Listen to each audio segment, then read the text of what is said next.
रहे हो शनाया? साइन करो पेपर्स को और आजाद हो जाओ इस आदमी के बंधन से। वैसे भी बेइज्जती के अलावा ये दे ही क्या रहा है तुम्हें? शगुन बिल्कुल सही कह रही शनाया, इस पेपर पे साइन करो, मारो इसके मुंह पे। हिम्मत कैसी हुई इसकी तुम्हें धोखा देने की? लेकिन अचानक ही शनाया ने हाथ में पकड़ा हुआ पेन फर्श पर फेंक दिया। ये देखकर शौर्य और शगुन का मुंह खुला का खुला रह गया। तभी यामिनी जी चिल्लाते हुए बोली, शनाया ये तुम क्या कर रही हो? इस आदमी ने तुम्हें धोखा दिया है बेटा। शनाया पागल हो गई हो क्या?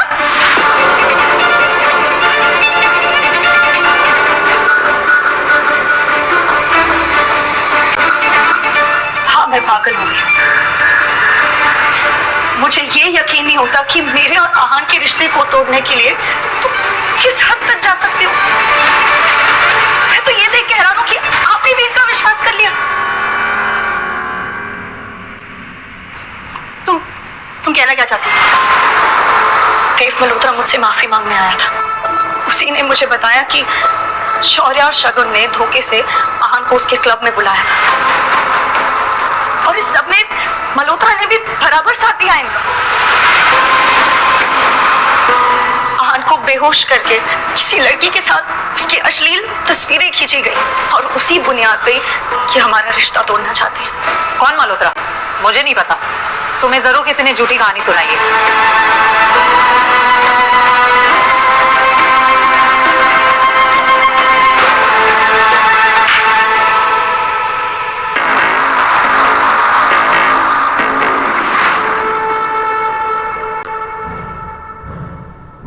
मल्होत्रा मुझसे मिलने सीसीटीवी फुटेज के साथ आया था।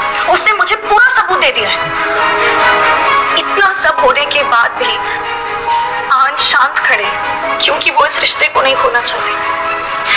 मगर तुम लोग साजिश रचने के लिए किस हद तक जा सकते हो ये भी आज मैंने देख लिया। शनाया आंखों में आंसू लिए आहान की तरफ देख रही थी। अब जाकर आहान को पता चला कि शनाया की आंखों में मौजूद आंसू उसके लिए थे। शायद उस दर्द को शनाया महसूस कर रही थी कि आहान के साथ कितना गलत हो रहा था।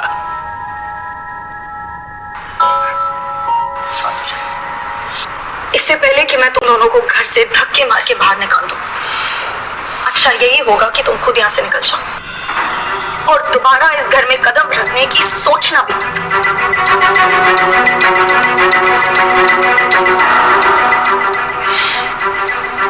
देखो शना, शौर्य और शगुन ने ये काम किया है या नहीं मुझे नहीं पता। मैं चलती हूँ, तुम दोनों अपना ख्याल रखना।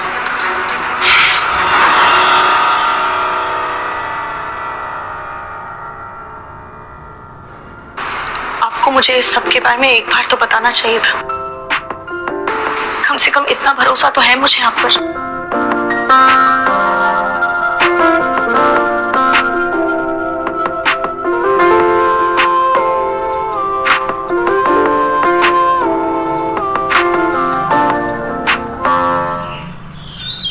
रोजवुड स्प्रिंग्स में किसी बड़ी कंपनी ने इन्वेस्ट किया है। उसकी पॉपुलैरिटी दिन पे दिन बढ़ती जा रही है। एशिया की सबसे बड़ी कंस्ट्रक्शन कंपनीज इसके पीछे हैं।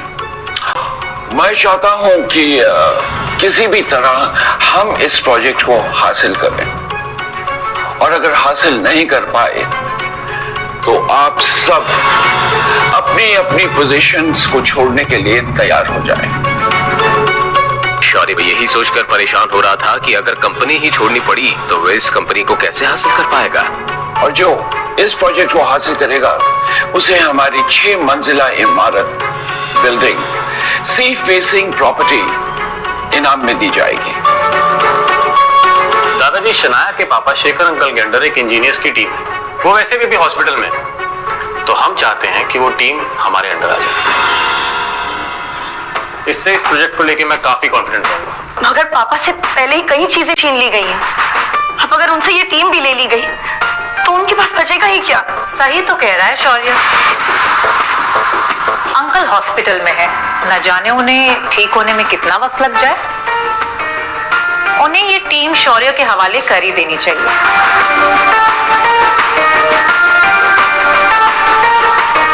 क्यों दादाजी? वेल, अगर आप सबकी यही राय है तो ये टीम शौर्य के अंडर रहेगी। वेल, लेडीज एंड जेंटलमैन, ये मीटिंग यहीं खत्म होती है। आप सब लोग जा सकते हैं।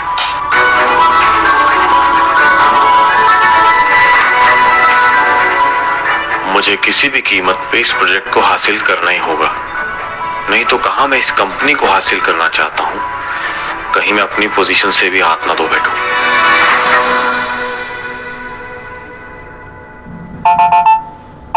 ठीक है, तुम जाओ। हेलो, मैं गिल कंस्ट्रक्शन से शौर्य गिल बात कर रहा हूं और मैं आपकी कंपनी में एज ए बिल्डर एक प्रोजेक्ट लेना चाहता हूं। और इस तरह फोन पे प्रोजेक्ट डिस्कस कर रहा है? दिमाग से पैदल है क्या? समझता क्या है अपने आप को? सर मैंने सिर्फ आपको ये बताने के लिए फोन किया है कि कल मैं आपसे मिलने आने वाला हूं और मुझे ये प्रोजेक्ट किसी भी हालत में चाहिए। अच्छा, किसी भी कीमत पर? भिखारी के बच्चे, तू मुझे कीमत का रौब दिखा रहा है? तो कल आ, बकायदा आ मेरे ऑफिस में। पूरी प्रेस कॉन्फ्रेंस मैनेज करके रखी है मैंने। वहीं पे तुझे और तेरी कंपनी की औकात दिखाऊंगा मैं। और इसके बाद कभी भी तू फोन पे डील क्लोज करने की नहीं सोचेगा, समझा? कभी ये सब मुझसे कैसे हो गया? अब मैं वहां कैसे जाऊंगा? प्रोजेक्ट देना तो दूर, अभी हर्ष मेहरा हमारी इज्जत नीलाम करना चाहता है। इतना क्यों घबरा रहे हो भाई? शनाया है ना, कंपनी का नाम रोशन करने के लिए।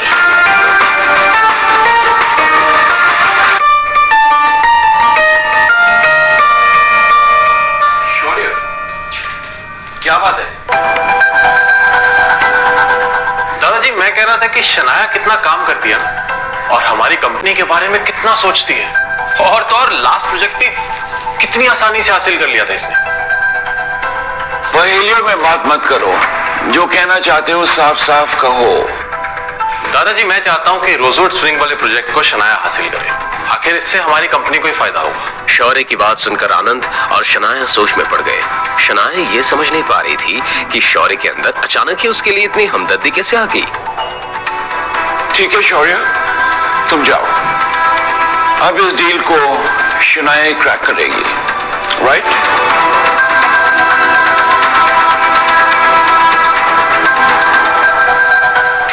शनाया, तुम मीटिंग के लिए चलो, हम लोग थोड़ा सा काम खत्म करके आ रहे हैं।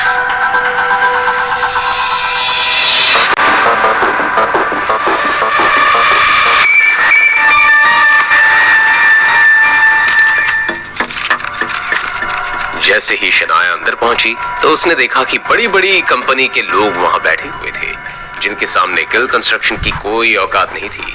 अब शनाया को समझ आ रहा था कि कुछ तो गेम खेला है शौर्य ने। प्रेस वाले वहां मौजूद थे जो सबकी फोटो ले रहे थे। सभी को अब हर्ष मेहरा के आने का इंतजार था। शनाया आगे बढ़कर अपनी जगह पर बैठ गई।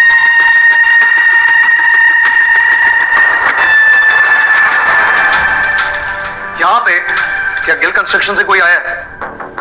आप जी, मैं हूँ शनाया गिल। मैं यहाँ गिल कंस्ट्रक्शन को रिप्रेजेंट करने आई हूँ और इस प्रोजेक्ट को हासिल करना चाहती हूँ। ओके, आप एक काम कीजिए, आप यहाँ आ जाइए, आप ही से शुरुआत करते हैं। सभी लोग शनाया की तरफ अजीब सी नजरों से देखने लगे। शनाया आगे बढ़ी। हर्ष के चेहरे पर एक ऐसी स्माइल थी जिसका अंदाजा लगाना मुश्किल था कि उसके दिमाग में चल क्या रहा है। शौर्य और शुगन भी मीडिया की भीड़ में खड़े उस पल का इंतजार कर रहे थे जब हर्ष मेहरा बोलना शुरू करे और शनाया को वहां से बेइज्जत करके भगा दे। सो ये है शनाया गिल, गिल कंस्ट्रक्शन की तरफ से। इन्हीं की कंपनी से मुझे एक कॉल आया था और अब ये चाहती हैं कि मैं इन्हें प्रोजेक्ट दे दूं। कैसे करेगी शनाया अपनी बेइज्जती का सामना? क्या होगा अंजाम शगुन और शौर्य के गंदे खेल का? जानने के लिए बने रहिए इस कहानी के साथ, सिर्फ और सिर्फ पॉकेट